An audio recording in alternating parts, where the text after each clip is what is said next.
Semoga yang subscribe diberikan rezeki melimpah dari jalan tak terduga. Dan yang like komen, dimudahkan jalannya menuju surga di hari akhir nanti. Siapa yang tak mendengar nama Qorun? Qorun adalah seorang sosok kaya raya di zaman Nabi Musa, tapi namanya melegenda hingga sekarang.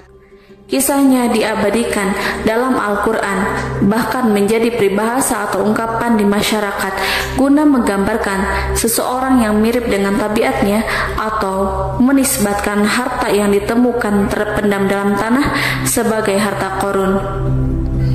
Qorun adalah miliarder kaya raya yang hidup sejaman dengan Nabi Musa. Saking kaya rayanya, Qorun setiap kali keluar dari rumahnya, ia didampingi dengan 300 pelayan laki-laki dan 300 pelayan perempuan. Qorun juga dikawal oleh 4.000 pengawal yang diiringi 4.000 binatang ternak, ditambah 60 ekor unta yang khusus membawa kunci-kunci gudang penyimpanan harta kekayaannya itu. Itu dilakukan semata-mata sebagai bentuk kesombongan bahwa dialah manusia paling kaya, paling terhormat, dan memiliki pengikut setia. Ia merasa lebih mulia dibandingkan Nabi Musa alaihissalam. Orang-orang tentu saja akan penasaran seberapa banyak harta kekayaan Qorun jika pengawal dan pembawa kunci gudang kekayaannya sebanyak itu. Lalu berapakah harta yang dimiliki Qorun yang disimpan dalam gudang-gudangnya tersebut? Sebelum saya melanjutkan, dimohon untuk menonton video ini sampai selesai supaya tidak ada kesalahpahaman dalam memahami isi cerita, serta mohon bantu channel ini semakin berkembang dengan cara tekan subscribe dan silahkan tinggalkan like serta komen positifnya. Semoga dukungan pemirsa Risalah Kehidupan bernilai pahala dan menjadi wasilah dimudahkannya segala urusan pemirsa sekalian. Pemirsa Risalah Kehidupan, di zaman sekarang banyak orang yang mengistilahkan rezeki yang tak terduga dengan istilah harta Qorun. Lalu dari manakah sumber harta kekayaan Qorun yang sangat luar biasa itu? Serta di manakah Qorun dan hartanya ditenggelamkan? Siapakah Qorun dan bagaimana kisahnya dengan Nabi Musa? Qorun merupakan kaum Nabi Musa alaihissalam. Disebutkan oleh Ibnu Jurayj, nama lengkap Qorun adalah Qorun ibnu Yashar, ibnu Qahis, ibnu Lawi, ibnu Yakub. Ia merupakan putra paman atau sepupu Nabi Musa alaihissalam. Pasalnya, Nabi Musa alaihissalam sendiri adalah putra Imron, sedangkan Imron adalah putra Qahis. Dengan kata lain, Qorun masih satu kakek dengan Nabi Musa alaihissalam, yakni kakek Qahis. Ia adalah umat Nabi Musa yang taat. Tidak hanya memiliki banyak harta, Qorun juga termasuk orang yang cerdas dan berilmu. Ia menguasai ilmu duniawi dan ilmu ukhrawi, dan tercatat bahwa Qorun adalah ahli di bidang kimia. Dirinya tercatat sebagai ahli kitab Taurat setelah Nabi Musa. Kepandaian Qorun dalam ilmu agama membuat dirinya sering disebut dengan ilmu nawir atau orang yang memberi cahaya dan penerangan. Suaranya terkenal merdu dalam membaca kitab Taurat. Selain itu, Qorun juga lihai dalam berbisnis. Ia mengetahui trik investasi yang menguntungkan serta jalur perdagangan internasional yang strategis di zamannya. Kekayaan Qorun begitu banyak sebagaimana tercatat dalam surat Al-Qasas ayat 76. Sesungguhnya Qorun termasuk kaum Musa, tetapi dia berlaku aniaya terhadap mereka. Kami telah menganugerahkan kepadanya pembendaharaan harta yang kunci-kuncinya sungguh berat dipikul oleh sejumlah orang-orang yang kuat. Dalam riwayat Khaisamah disebutkan, untuk mengangkut kunci gudang kekayaan Qorun dibutuhkan 60 bigol atau sejenis kuda kecil. Ukuran kuncinya sebesar jari, bahannya terbuat dari kulit dan setiap kunci digunakan untuk satu gudang. Maka keluarlah Qorun kepada kaumnya dalam kemegahannya. Para ulama tafsir menjelaskan, Korun keluar dengan baju mewah diiringi dengan 300 gadis berbaju merah dan 4.000 kendaraan kuda. Tak heran iring-iringan Korun itu mengundang decak kagum mereka yang gandrung terhadap harta kekayaan. Sebagaimana yang terekam dalam Al-Quran, moga-moga kiranya kita mempunyai seperti apa yang telah diberikan kepada Korun. Sesungguhnya ia benar-benar mempunyai keberuntungan yang besar. Quran Surat Al-Qasas ayat 79.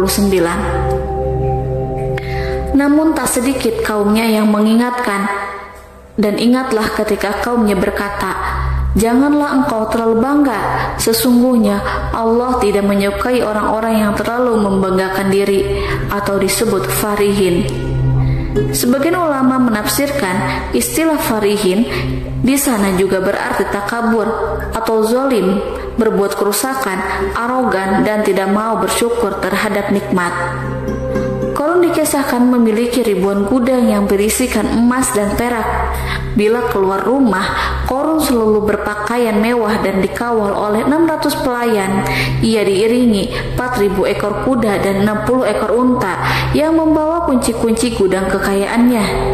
Namun sayang seribu sayang, Korun kemudian membangkang pada Nabi Musa dan menjadi pengikut setia Fir'aun. Mengenai dari mana asal-usul kekayaan Korun, ada beberapa riwayat yang memberitakan tentang asal-usul kekayaan Korun tersebut.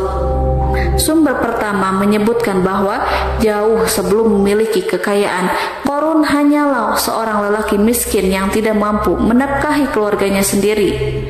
Anaknya sangat banyak. Lalu suatu hari ketika Korun datang kepada Nabi Musa, ia meminta Nabi Musa alaihissalam untuk mendoakannya agar Allah memberikan harta benda yang banyak. Korun juga meminta Nabi Musa mengajarinya ilmu kimia dan ilmu-ilmu kehidupan lainnya. Korun dikenal sebagai orang yang soleh dan mengikuti ajaran Ibrahim dengan baik, sehingga tanpa pikir panjang Nabi Musa alaihissalam menyetujui permintaannya. Allah Subhanahu wa Ta'ala mengabulkan doa Nabi Musa.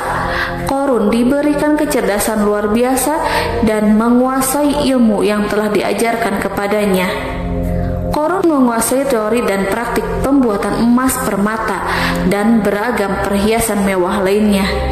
Ia juga pakar dalam ilmu arsitektur, rancangan bangunan, penataan kota, dan lain sebagainya. Tidak lama setelah itu, hidupnya berubah.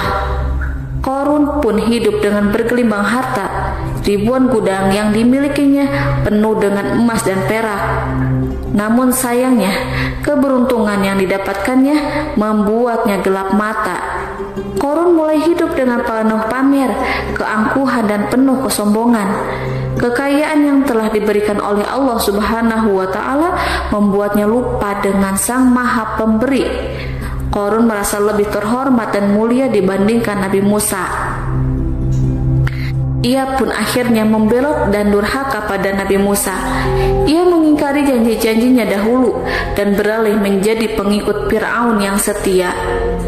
Loyalitas Korun terhadap Fir'aun membuatnya diangkat menjadi kepala mandor yang membawahi ribuan pekerja. Dikisahkan bahwa Korun bersikap semena-mena terhadap para pekerja. Ia tega memotong upah mereka. Ia melakukan korupsi demi membangun istana dan kemegahannya sendiri, dan untuk membangun gudang-gudang penyimpanan harta yang telah ia kumpulkan jauh-jauh hari. Ketika datang perintah zakat, Nabi Musa alaihissalam pergi menemui Korun dan memerintahkannya mengeluarkan zakat sebesar 1 dinar dari setiap 1000 dinar, 1 dirham dari setiap 1000 dirham, 1 kambing dari setiap 1000 kambing, dan seterusnya. Setelah Korun menghitung seluruh hartanya, ternyata jumlah zakatnya sangat besar. Kekikirannya pun mulai menghalangi hatinya untuk mengeluarkan zakat. Korun enggan membayar zakat ketika Nabi Musa alaihissalam menagih zakat yang diperintahkan oleh Allah untuk ditunaikannya. Ketika Korun diminta zakat, ia langsung marah dan tidak memberikan sedikit pun kekayaannya. Dia berpikir bahwa harta kekayaan yang dimilikinya didapat dari hasil kerja dan usahanya sendiri, dan tidak ada kaitannya dengan siapapun, termasuk Allah Subhanahu wa Ta'ala.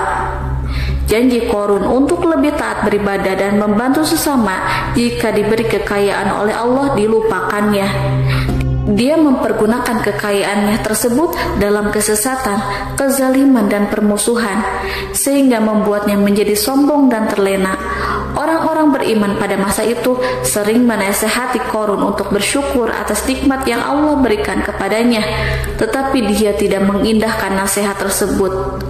Dari sikapnya tersebut sudah jelas bahwa Qorun tidak membutuhkan nasihat kebenaran, bahkan merasa tidak takut dengan ancaman Allah, sebab Qorun merasa sudah memiliki segalanya.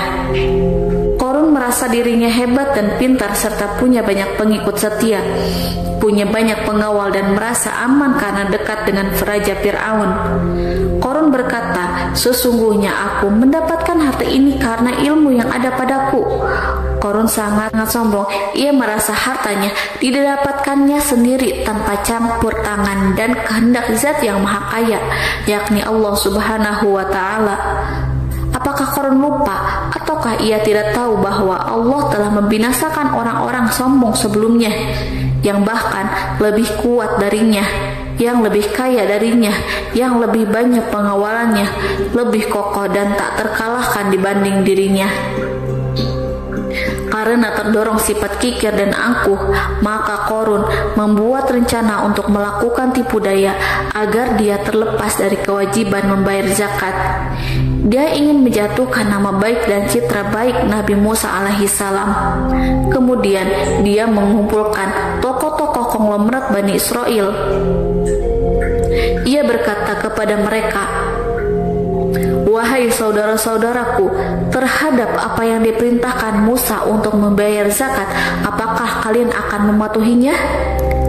Sekarang dia hendak mengambil harta yang ada di tangan kalian, maka pikirkanlah suatu cara untuk menghindari perintahnya."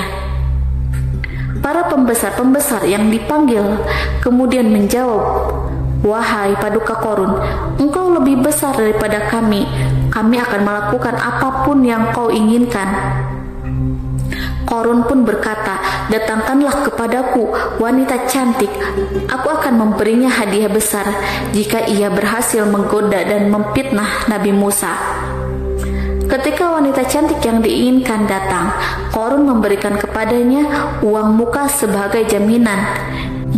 Ia akan membayarkan seluruh yang dijanjikan ketika berhasil menjalankan misinya. Bukan hanya itu, Qorun pun berjanji akan menjadikan wanita ini sebagai istrinya. Dan keesokan harinya, Qorun mengumpulkan Bani Israel. Setelah itu, Qorun menghadap kepada Nabi Musa seraya berkata, "Orang-orang menanti kedatangan Anda, sampaikanlah saran dan nasihat kepada mereka." Nabi Musa kemudian keluar dari rumahnya. Ia mulai menyampaikan nasihat pada umatnya. Di antara nasihatnya, beliau berkata, "Barang siapa yang mencuri, aku akan memotong tangannya. Barang siapa yang memfitnah, aku akan mencambuknya sebanyak 70 kali. Barang siapa yang tidak mempunyai istri dan dia berbuat zina, maka aku akan mencambuknya sebanyak 70 kali. Adapun barang siapa yang memiliki istri dan dia berbuat zina, aku akan rajam dia sampai mati." Qorun kemudian berkata, "Apakah ini juga berlaku untuk Anda jika Anda sendiri yang berbuat zina? Apakah Anda akan menerima hukumannya?" Kemudian Nabi Musa menjawab, "Ya, meskipun saya sendiri yang melakukannya." Maka kemudian Qorun memanggil wanita yang telah dibayarnya. Wanita itu berdiri di depan Nabi Musa dan Bani Israel yang telah berkumpul. Dia mengaku sedang hamil karena telah berhubungan badan dengan Nabi Musa. Maka marahlah Nabi Musa atas fitnah kejam yang diarahkan kepadanya. Kemudian Nabi Musa melakukan sholat 2 rakaat, lalu mendatangi wanita itu dan menyumpahnya agar mengatakan siapa yang menyuruhnya. Wanita itu menjadi ketakutan. Ia gemetar di depan Nabi Musa dan dia mengaku bahwa yang menyuruhnya adalah Qorun. Lalu wanita itu bertaubat dan meminta maaf kepada Nabi Musa. Seketika Nabi Musa bersujud seraya berdoa kepada Allah untuk menimpakan azab kepada Qarun. Allah memberi wahyu kepada Nabi Musa bahwa bumi telah dijadikan tunduk kepada perintah Nabi Musa. Kemudian Nabi Musa berkata kepada bumi, "Wahai bumi, telanlah Qarun beserta kekayaannya, habiskanlah semua." Kala itu Allah menurunkan wahyu kepada Nabi Musa alaihissalam untuk memerintah bumi apapun yang diinginkannya. Begitu Nabi Musa alaihissalam datang dengan wajah sangat marah, barulah Qarun merajuk, "Wahai Musa, sayangilah aku." Sementara Nabi Musa alaihissalam tak bergeming. Beliau lantas berkata pada bumi, "Wahai bumi, ambillah mereka." Seketika rumah Qarun mulai bergetar. Qarun dan antek-anteknya mulai dibenamkan hingga bagian lututnya. Rumahnya ikut turun sedalam lutut. Qarun kembali merajuk, "Sayangilah aku Musa." Rumahnya kembali berguncang. Kini Qarun dan kawan-kawannya kembali terbenam hingga bagian pusar. Demikian pula rumahnya. Qarun terus merajuk, "Wahai Musa, sayangilah aku." Sementara Nabi Musa alaihissalam kembali meminta bumi, "Wahai bumi, ambillah mereka." Rumah Qarun berguncang lagi, sementara Qarun dan kawan-kawannya terus terbenam hingga bagian tenggorokannya. Demikian pula rumahnya. Qarun lagi-lagi menjerit, "Wahai Musa, sayangilah aku." Namun Nabi Musa alaihissalam tak bergeming.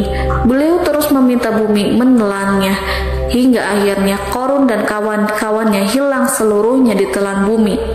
Tak lama setelah itu Allah pun berkata, "Wahai Musa, apa yang membuatmu bersikap demikian? Padahal demi kemuliaanku, andai dia Qarun berdoa kepadaku, niscaya aku akan rahmati. Maka kami benamkan dia beserta rumahnya ke dalam bumi, maka tidak ada baginya satu golongan pun yang akan menolongnya selain Allah, dan dia tidak termasuk orang-orang yang dapat membela diri." Quran Surat Al-Qasas ayat 81. Lalu di manakah lokasi ditenggelamkannya Qarun beserta harta bendanya? Konon berdasarkan kepercayaan beberapa masyarakat setempat, Qarun ditenggelamkan di sekitar sungai atau danau Moris yang terletak di kota Fayum, negara Mesir. Qarun konon mendirikan istana, dan di tempat itu pula ia ditenggelamkan. Dahulu Qarun berkeinginan membangun sebuah istana, namun tidak diizinkan oleh Fir'aun jika istana itu dibangun di samping istana Fir'aun. Terlebih Qarun juga tidak ingin membangun istana di tengah pemukiman Bani Israel yang terletak di tanah Jasan. Fir'aun pun memberikan tanah di wilayah Fayum. Kemudian di tepi sungai Fayum inilah Qarun membangun istananya yang megah, dan di dalamnya membangun Al-Kunuz atau gudang penyimpanan harta berisi emas dan perak. Salah satu bukti arkeologis yang dapat dijumpai di lokasi tersebut adalah runtuhan bangunan yang diduga sebagai tempat tinggal Qarun yang berjarak sekitar 2 km dari Danau Qarun. Menurut beberapa sumber, bangunan yang masih berdiri kokoh tersebut adalah benteng yang dibangun oleh Qarun. Namun, ada juga yang mengatakan bahwa bangunan tersebut adalah tempat tinggalnya. Wallahu a'lam bishawab.